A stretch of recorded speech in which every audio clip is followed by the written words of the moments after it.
यानी कि शॉप इतनी कुछ बरकता लिए इस विचों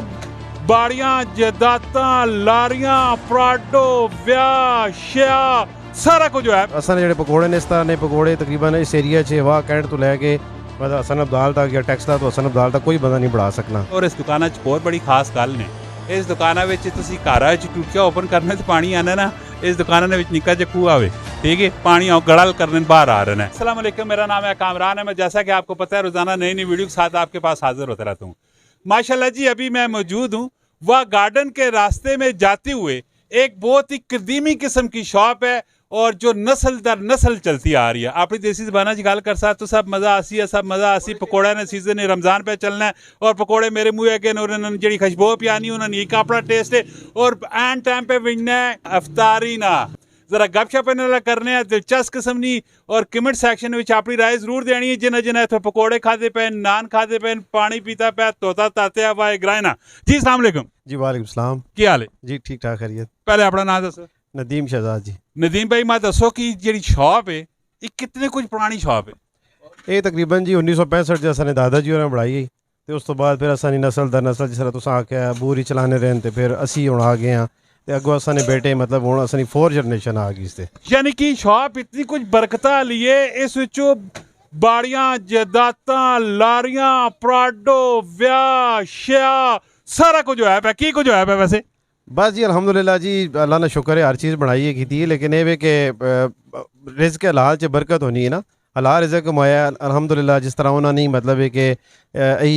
असा नसीहत है कि बेटा रिज़्क़ हलाल कमाना और प्रॉफिट जड़ा है ना वो मतलब नॉर्मल रखे है जिस तरह बाकी जड़ा नॉर्मली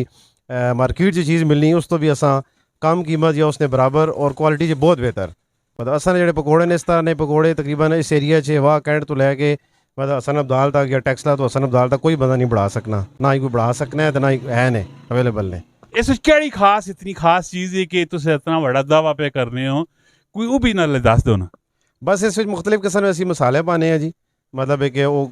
चीज़ा ने 10-12 मसाले ने ग्राइंड करके और ये पकौड़े ने जो मसाला है असाने वाले साहब खुद तैयार करने मतलब उस जो मुख्तलिफ किस्म के मसाले उन्हें जिस अजवाइन हो गया सफ़ेद ज़ीरा हो गया मतलब मेथरी हो गई सुक्का धनिया हो गया और बहुत सारी चीज़ा ने जड़ियाँ असी पाने हैं और वो मतलब इस उन्होंने एक क्वांटिटी है मकदार है तो पाना तो मतलब एक देख पकाने वाला बंदा भी चीज़ा मसाले सारे पाना है लेकिन एक हाथ ना भी टेस्ट होना है ना कि जड़ा कि सिर्फ जड़ा है ना मतलब है कि असी उस चीज़ इस तरह पाने हैं कि उस चीज़ ना एक अपना टेस्ट होना है और उस खाने वाले बंदे हैं जड़ा 10 साल पहले ना टेस्ट है अज भी उस वही टेस्ट लपसी। वाह जी वाह नदीम भाई ने बढ़िया सोहनिया गलन क्यों कि वाह ग्राइन इन्ना मेरे अपने ग्राइन हो मेरे अपने दोस्त भरा नो और जाहिर डेफिनेटली गल तो सोहनिया ही कर सुन और पकौड़ा ने मतलब स्पेशली तुसा मैं दसा और इस दुकाना च होर बड़ी खास गल ने इस दुकाना तुसी घरा च टूटिया ओपन करने तो पानी आना ना इस दुकाना ने निक्का जिहा खूह आवे ठीक है पानी गड़ल करने बाहर आ रहे हैं ए उत्ते सकदी चलना पैना उसी तुसी वेखने पैने होसो ये बड़ी वड्डी रब ताला दी नेमत है। वाह ग्राह ने उत्ते खासकर वाह कैंट ने उत्ते कि आया कि अल्लाह ताला बड़ी बरकता दित्तियां पियां बड़ा सोहना रिज़्क़ दिता पै ये जो पानी ना पानी नहीं कदर उसा पुछो कि जिसा पानी नहीं मिला है करबला च नहीं मिला है और पानी असा कुल कदर ही इसनी कोई भी नहीं है वाफर मकदार में पानी। अल्लाह तबारक तआला की दुआ है कि अल्लाह ताला हर मोमन मुसलमान आ जेड़ी अब जेड़े लोग इबादत पे करने और उन्होंने दिली मुरादा पूरिया करे और नाल इस पानी की कदर जानना नसीब करे। मिलने हैं इंशाल्लाह नेक्स्ट वीडियो अपना बहुत सारा ख्याल रखियो। फी अमानिल्लाह।